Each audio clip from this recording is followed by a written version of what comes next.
they got me up first. I figured this is payback. See, Terry Ann comes to hit 30, and I make her get up early in the morning, and we've been working on this getting up early thing for years, and she'd be like, Cheryl, I don't want to get up. I don't like getting up in the morning. See, I'm a morning person, so she put me up here first to try to psych me out, but guess what? I'm super excited. It doesn't matter. I'm game to be here. Guys, I want to definitely share my talk with you about how physical strength has brought me mental strength. But before I begin, I want you to just open your hearts and your minds to what you're going to learn today. I want you to put away the judgment, the negative talk, that white noise that you've been saying to yourself for years and years and years. You might not even know that you're doing it right now because you're so afraid of what you're thinking might affect the person that's next to you. I want you to put that all away so you can really be open to hear what each of us have to say, because we have some amazing presenters that are going to teach you and help guide you through your life. And I want you to be able to absorb it and take it all in. So again, my talk is about physical strength. So we got to get a little physical just before we begin. So could y'all get up on your feet for a second? You knew it was coming. I actually had a person say to me yesterday, you're not going to make me do jumping jacks. Connie, I won't make you do jumping jacks, but we're getting close to that. So could you just kind of move with me for a little bit? Let's raise the energy in this place. See, this is what I know. I know that physical strength makes you feel better. Can you reach up nice and high? Oh yeah, you're doing it. You're awake this morning. This is good. I say keep moving. Getting that heart rate up, get the blood pumping. It makes you feel better. Energy in the room is rising. You guys are gonna learn so much. Can you turn to the woman next to you, give her a high five and tell her she's awesome? Can you turn to the lady next to you and give her a high five and tell her she's awesome? You guys are gonna learn so much. Go ahead and sit down. Good job, good job. Give yourself a round of applause. Give yourself a round of applause.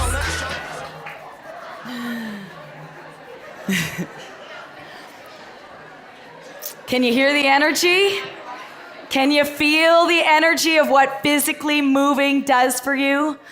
That's the secret. That's what I've learned. That over my years, movement just changed something in me. And I believe that, we get so afraid to even try that we don't even start. And I've been there. I know what that's like. I got a question. How many of you were a little nervous to even sign up for this retreat? That if you signed up for some personal growth conference, that there might be something broken in you. I know what that feels like, but guess what? We're all broken. Like, we are all broken. Physical strength brings mental strength and strength of character.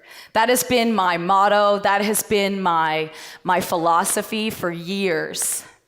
I thought that I was going to stand up in front of you guys today. I had this all planned out. My talk, what I was going to say. How many of you went to the Harvest conference this weekend? I know one did. I know I did. Where are you, Connie? Wave at me. There she is. You missed an amazing conference. It was at King's Church, the church that I belong to. And Friday night, this conference, it was a women's conference, started, and I went by myself. I just bought the ticket. I don't always get to go to Harvest. I hadn't for the last few years, but I was committed to this, committed to growing, so I decided to go. Friday night, I get there, 750 women from all over Atlantic Canada went. It was incredible.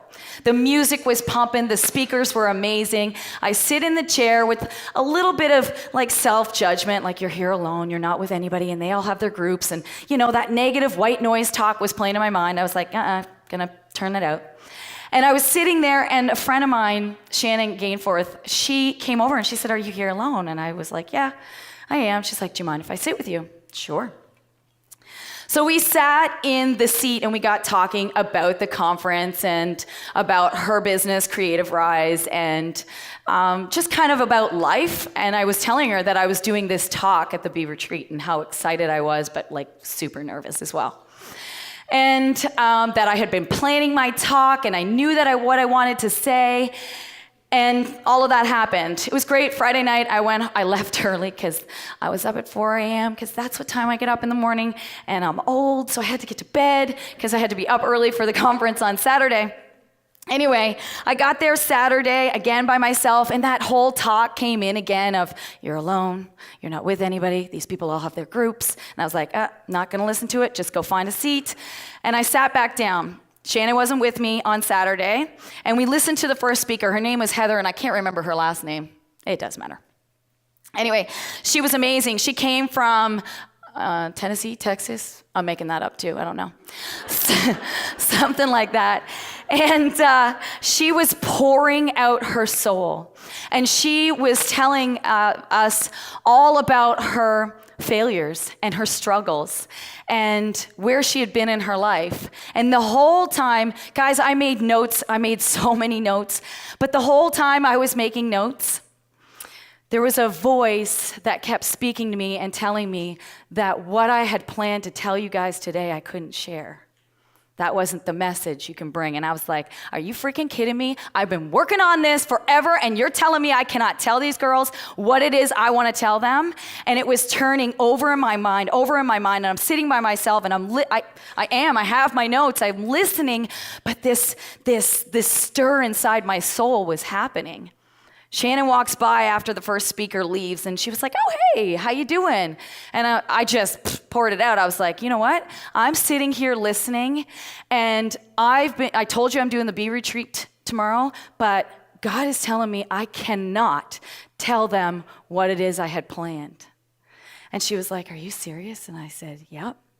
She said, I had a dream last night. Tell me this isn't divine. And I don't know what your faith is, and I'm not here to stand up and tell you what it should be. It could be the law of attraction. It could be the universe. Mine is God. She said, I had a dream last night. And my dream was that one of the speakers was going to get up to present, but she was going to change her whole presentation. And it is exactly what I had just said to her. She prophesized it. She dreamt it. She thought about it again that morning, that the speaker was not going to be able to go through with what her message was. If that isn't divine, I don't know what is. So I'm way off topic here today. Let me tell you, that is not what I thought I was going to stand up here and tell you. I thought I was coming up here to tell you I failed. Over and over and over in my life, I failed. I failed grade 3, and that's what I was going to start off with. And for my entire life, I had been running from my failures and from my struggles. For my entire life, I've been hiding from all of my friends how much I hated myself, how stupid I thought I was, and that's what I thought I was supposed to stand up here and tell you. Well, God had a different plan for me. And I wrestled with it. I wrestled with it so much. It was turning over in me. And then the speaker said, and I don't know if you remember, Connie, but she said, everything you heard today is true. And I put my name in that, and I highlighted it, and I said, everything you heard today, Cheryl, is true. Because, for a moment, I thought, you're just making this up. Like, you're just chickening out from, the real story you're supposed to be saying. But then that brought me back. No, everything I heard in my heart, in my soul was true. And I'm here to tell you that yes, physical strength unlocked something in me. It made me stronger mentally 100%. But what I think the fitness industry is not hitting on is that you gotta look in your soul. How many of you have been searching for something left and right? The next 6-week program, the next paleo diet. I'm trying keto. It's gonna fix me. I'm here to tell you, you got to stop looking horizontal and you got to start looking vertical. You got to get a little deeper within your soul. And again, I don't know what that is for you, and I'm not here to tell you what it should be, but we got to stop trying to fix it. And you've got to be a little bit more still, look horizontal, look a little deeper in. That 6-week program isn't going to get you anywhere but done 6 weeks and out of pocket. Right? The fitness industry is preying on the fact that you're feeling vulnerable, that you're feeling less than, that you're feeling shame or judgment, and that they're gonna fix you in that 6 weeks. It's not gonna happen. That emptiness that you're feeling right now is still gonna be there at the end of it. Again, I'm way off topic. Whew. Let me just see where we are. She said a question when we were sitting, one of the talks said a question. And she said, who were you before the world stepped in and told you who you were supposed to be?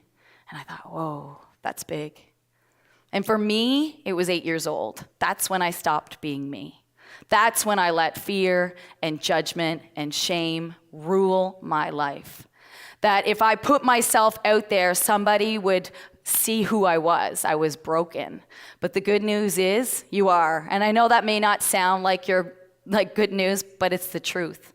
We are all broken, but we were made in the image of God, in my opinion. And this is my opinion. So therefore, if you believe that your higher power is perfect, you are. Is that not good news? Like, you get to be broken and have all of this stuff wrong with you, but you are good just as you are. You're enough.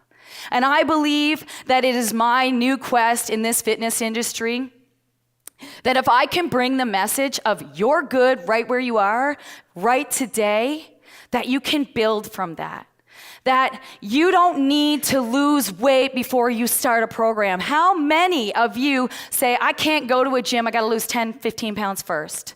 I know that you have. Thank you for being honest, because that's a hard thing. But I hear that in my practice over and over again, and it kills me. I was thinking of a story. We used to have a house cleaner. I don't anymore, but we had a house cleaner. How many of you have cleaned your house before the house cleaner's gone in? Like, what? I'd be like leaving a little bit of toothpaste in the sink so she knew it was dirty, but I'd be cleaning the most of it up. That didn't make any sense. That's what you're saying here. That I gotta lose weight before I even show up. You're not even giving yourself the chance, because that white noise, that dialogue that's going on in your brain, that's holding you back from being the best person you can be, that's that shame, that's that doubt. I'm here to tell you that it's okay to be broken. I'm here to tell you that it's okay to start right where you are. I'm not here to tell you that you need to come to hit 30. I'm not here to tell you that. And I tell my people that all the time. But you gotta move. We are physical beings. And being physically active, you felt it. You felt the energy in the room when you were moving here. I didn't make you do jumping jacks. But I'm not saying it's not going to happen. No, I'm just teasing. You felt the energy. Movement gives you energy. And no matter where you are in your life, you can figure out a way to just chunk that down to small little bits and pieces. Maybe you need to get up a few minutes earlier in the morning. And if anybody's doing my Stronger Finish to 2018 challenge, I want 4 minutes of just like standing in the spot and moving. It's going to bring up your energy. Being physical makes you feel good. The pursuit of perfection. Why is it we women think we have to be so perfect? Why is it that we have to have everything in place before we'll even begin? We're fixers, right? I think we were created to fix things. We are moms, we are wives, we are sisters, we are daughters, we are friends. And we want to be so perfect in all of that, that sometimes that's what stops us. I know that you might feel judgment. I know that you might feel scared. I know that you're probably hiding from past hurts and hang-ups. I've done it too, but I hope when you leave here today that what I've shared with you, which was not prepared, kind of gives you the hope that it doesn't matter where you are, that you can begin right where you are with whatever. Maybe it's a walk, maybe it's going for a run with a friend, maybe it's finding a community that lifts you up, that makes you feel good. I was thinking earlier in my talk, the one that I had planned, why is it as adults we decide that when we get older, we no longer do the things that we love to do? Why is it that when you were a kid, you love to do dance, or you love to play badminton, or you play basketball? Why did that all stop? Where did we come up with the idea that being an adult needs to be so serious and we have to take care of everybody else? If you have children, you know that you push your children. We want good grades. You want them to do something artsy, something in sports, right?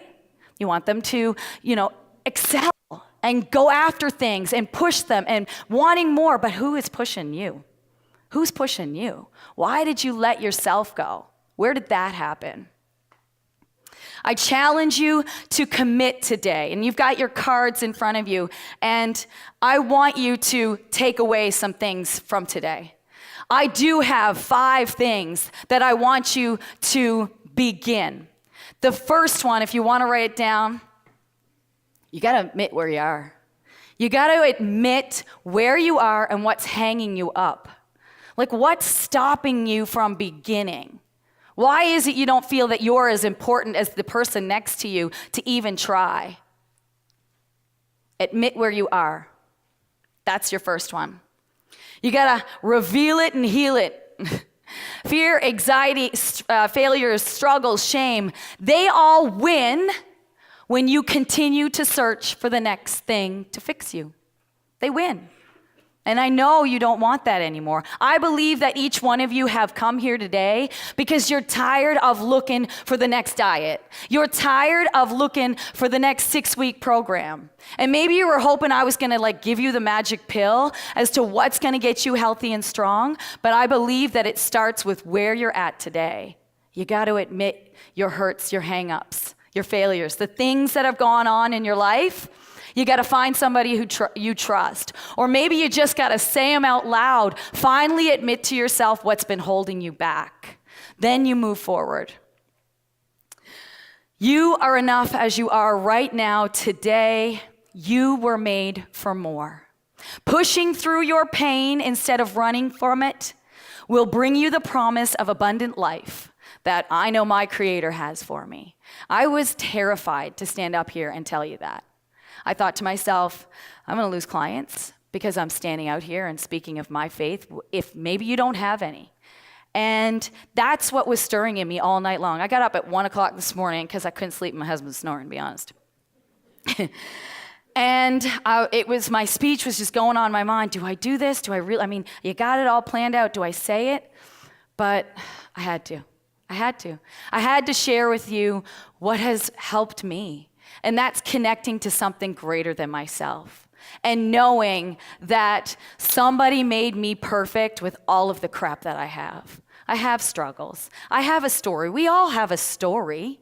Everybody has hurts. Everybody has shameful things that you do. And I'm not standing up here ever telling you that I'm perfect or I ever will be perfect. I sat and ate a bag of chips with my daughter last night because I was feeling so anxious. It happens. It's okay. What I want you to learn from today is that when you fall down, and I promise you, you're going to fall down. In this journey, if becoming more physically fit is your thing, if that's the thing that you're going after, if you just want to feel better in your own skin, you're going to fall down, and it's going to suck. It's going to be hard. Things are going to get in your way.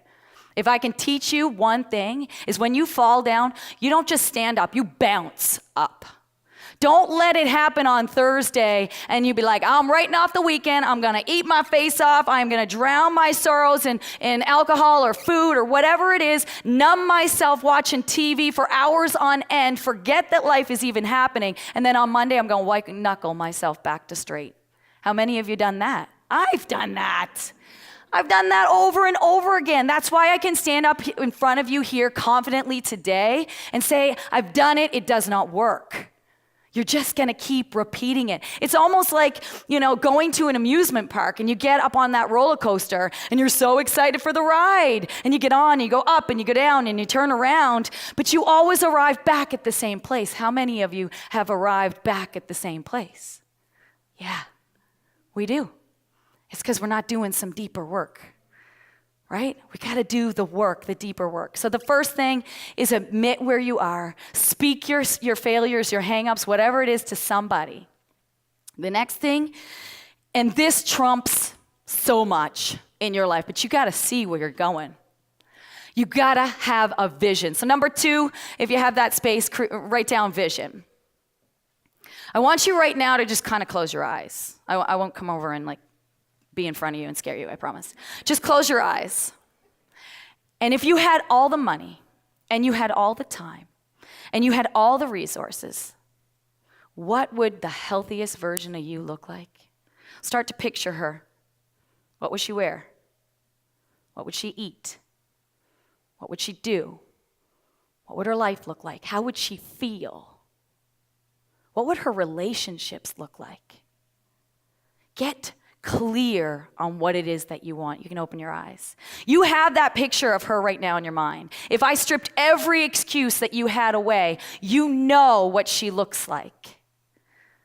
You have to create a vision. You have to know where you're going. I mean, think about it. If I was getting in the car and I was going to Florida, and I was driving there, you have to begin with the end in mind. I know I'm getting to Florida. You gotta map it. You gotta map it out. You gotta know where you're gonna make the stops. Otherwise, you're just gonna be pulled to this 6-week program, or pulled to the keto diet, or pulled to this, right? And pulled to that. And maybe that's what's been happening. This week I'm omitting carbs, and this week I'm not gonna eat, right? I've done it. I can only say this because I've done it. And I don't think people in my industry are standing up in front of people and saying the truth. They're saying, no, follow me, because I can get you lean in 20 days. You're gonna lose 20 pounds in 20 days, right? Because we so want that, but it's not easy. It's a lifelong journey. So you have to create that vision, and I really hope that what you sat and you closed your eyes and you imagined her to look like, that when you go home and you sit with yourself with all of these notes, that you can write that down. I want you to write that down. Number 3, you have to have a plan of attack. Who in your life do you need on your side to make sure that you can carve out a little time for you? Do you need to call your mother-in-law? Do you need to have a conversation with your husband and say, like, this is really important to me, and I don't know what I'm gonna do next, but I need to make sure that I have a few minutes every single day where it's uninterrupted and it's for me. Like they said at the beginning, you can't pour from an empty cup, and we're constantly giving to everybody around us. You gotta put back into yourself. You gotta create that plan of attack. So who do you need, or who can you reach out to in your life that can help you get there? Is it a friend that you're gonna be like, 3 days a week, can we go for a walk? Is it gonna be your husband? Is it getting up at 5 a.m. in the morning? It's possible. It is possible. It is possible. You're judging, it's possible. Number 3 was the plan of attack. So reverse engineer your way to your health. You know what she looks like. You know what she looks like. Now we have to attack it. The number 4, go all in. Go all in. Put yourself all in. Feeling better, being physically active changes you. It's given me confidence to do this. Stand up in front of you and bear it all, that I am unplanned and just winging it, right? Being physically active gave me this mental strength that I could not have ever rendered on my own. I noticed that over the years of training, the stronger I got physically, the stronger I became mentally. It was like, just happened. It was amazing. And it can happen for you, but you gotta go all in. And you've gotta know that when you fall, and you will, you gotta stand back up. You gotta get back up. You gotta bounce up. It's gotta be quick. And then you gotta go back to that vision and remind yourself of why you're doing what you're doing. And the last thing, number 5, is you gotta make it a lifestyle change. No more, I'm on this diet, I'm on this, that. You gotta pick something that works for you and your family and your life. We can't constantly be going from thing to thing to thing and expecting it to work or last. Whatever you're doing now within your life, it has to take you through to the end of your years. I believe 4 days forever. That is my thing. If I'm not moving 4 days forever, I'm doing something too hard on my body that's not sustainable. Same with food. I mean, I've tried them all. I've done the keto, I've done the paleo, I've done, you name it, I've done it. I remember my husband, when I first started on this, I took out sugar, I took out carbs, and it was like protein and greens, and my kids and my husband were like, are you serious? He used to call me a Nazi. No joke. I did it all wrong. But my path and how I got to be where I am today is going to look different from where yours is. And I want you to know that that's okay. It's okay for your path to look different. And it's okay to try different things to figure out what works best for you. But don't look horizontal anymore. Look within. What is it that's going to fill you up? What is it that's going to make you whole? What is it that's going to sustain you for the lifetime? That's what I want you chasing after. Guys, it's been an absolute pleasure sharing with you today. I want you to know you are made for more. I want you to open your hearts to the rest of these speakers. And thank you for listening, not judging. And if you did, that's okay. I'm okay with that. Thank you.